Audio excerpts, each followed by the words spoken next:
Okay, so I've got installment 2 of what I'm calling Tips, Tricks, and Interesting Rulings. Uh, this one is a little bit different. This one didn't actually happen to me.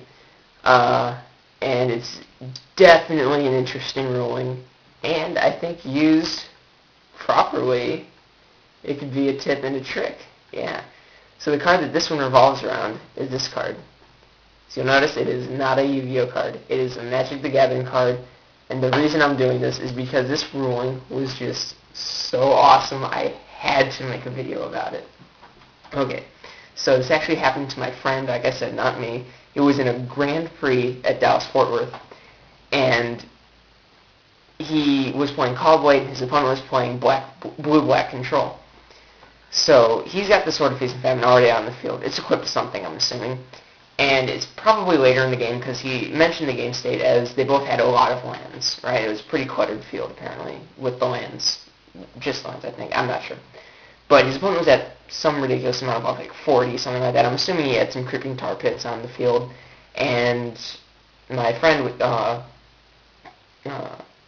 played Celestial Colonnade pre-combat because his opponent had a Wormcoil token. I don't know if it was, I think it was Death Touch, he said, but it could have been Lifelink. I'm not sure. But he played the Celestial Colonnade pre-combat with the intention that, need be, he'd be able to block the token later on, I guess. And so he swings in with his creatures with the Sword of Feast and Famine, and he gets through. But his opponent has no cards in hand. Alright? So it was not uncommon when your opponent doesn't have any cards in hand, and, a lot of lands, you kind of, miss stuff like that, miss triggers, right? So his opponent draws the card, immediately enters combat phase, and swings in with the token. My friend notices that his Celestial Colonnade is still tapped. Well, the Sword of Feast and Famine trigger is not a May ability. You have to untap all your lands.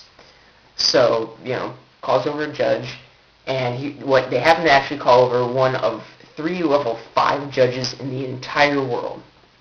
Right? They explain what happened, that he missed the trigger with Sword of Feast and Famine. It's not a May ability. What happens? Well, the judge goes like this. Okay. Trigger goes on the stack now, untap all your lands, and discard a card.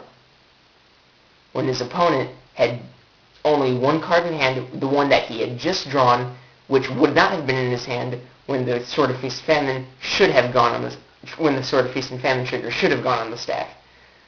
Well, that card happened to be Jace the Mind Sculptor. Probably could have, it could have been, totally game-changing at that point. When he was at like 40-something life, didn't have much else going for him, and so, and he, untapped his lands. I'm pretty sure my friend ended up winning that game. I'm not sure, but I just thought, wow, that is an awesome ruling. And, well, it's interesting to say the least, but the reason that ruling is because they really don't want to rewind game states. So if, let's say, his opponent would have had, multiple cards in hand, like 3, 7, I don't know, any number, really, they wouldn't have known which one he had just drawn. So the trigger would go on the stack then, and he would just discard one of whatever was in his hand.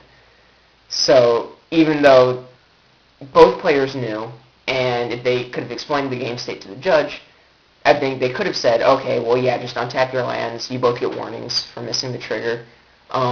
Stuff like that. But, no warnings were issued. They just said, trigger goes on the stack now. Discard the only card that's in your hand that you would not have been in your hand when the trigger should have first gone on the stack. But the main thing I thought of this one, or that a lot of people thought when they heard this is, wow, could probably abuse that. Just forget the trigger. And then when your opponent has 0 cards in hand, they draw, they do something, and be like, oh, I missed the Sword of Feast and Famine trigger. Judge, what happens now? Trigger goes on the stack. What do you guys think? I think if enough people have used it, they might actually change their ruling on on these sort of rulings. Maybe not, but oh man, if I played competitive, I would definitely do that. Would you guys intentionally break the rules just to do that?